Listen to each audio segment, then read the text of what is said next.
গত ধরে শাপজানগর বিধানসভা 17 নম্বর ওয়ার্ড 44 সভাপতি আমরা বাড়ি বাড়ি প্রচার যাচ্ছি ব্যাপক উৎসাহ আমি বলবো যে সমর্থন এবং আশীর্বাদ করছেন আমাকে কাজ করার সুযোগ দেওয়ার জন্য। আমি আবেদন রাখার পরে ওনারা প্রত্যেকেই চাইছেন যাতে আমি রামনগর থেকে নির্বাচিত রামনগর উন্নয়ন সভায় কাজ করতে পারি, সেদিকে তারা আশীর্বাদ করছেন।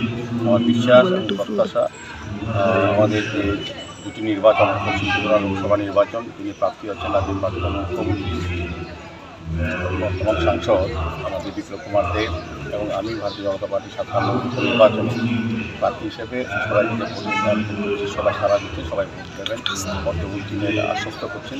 আর আমিও রামনগরবাসীর কাছে বলবো যে প্রত্যেকের সঙ্গে হয়তো সময়ের অভাবে আমার দেখা সম্পর্ক করা যাবে না, বা কিন্তু আমি সবার আশীর্বাদ চাইছি। নির্বাচনের পরে কাজের মাধ্যমে আমি তাদের কাছে সবার আমি আশীর্বাদ চাইছি।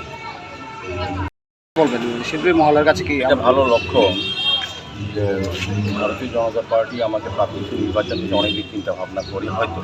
সেই কারণে এখানে শুধু যে আমাদের বিজেপি যারা পরিবারের সমর্থক বা কার্যকর্তারা ভোট দেওয়ার জন্য আমরা কিন্তু দলের পক্ষ থেকে আমরা আবেদন রেখেছি, সকল অংশে মানুষের সমর্থন চাইছি। সেক্ষেত্রে কমিউনিস্ট পার্টি, কংগ্রেস বা তৃণমূল যারা করেন আমাদের দলের বাইরেও যারা বলবো রাজনৈতিক সচেতন ভালো সজ্জন, তারা প্রত্যেকে আমাকে সমর্থন করে। আমার বিশ্বাস আমি প্রত্যেকের ভোট চাইছি। এখানে শুধু হয়তো দলীয়ভাবে কোনো না কোনো কাউকে প্রার্থী হতে হয়, কিন্তু নির্বাচনে আমি সমস্ত রামনগরবাসী ভোটারদের কাছে আবেদন করছি আমাকে আশীর্বাদ করে কাজ করার সুযোগ দেওয়ার জন্য। আমি সবার জন্য কাজ করব।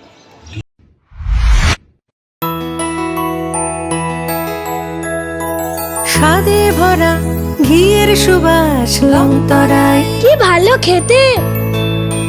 শুদ্ধ ঘিয়ের আবেশ ভরা লংতরায়, অপূর্ব সুগন্ধ, পুষ্টি ভরা ঘিয়ের খাবার, গাওয়া ঘি প্রিয় সবার লংতরায়। একেই বলে বিশুদ্ধ ঘি।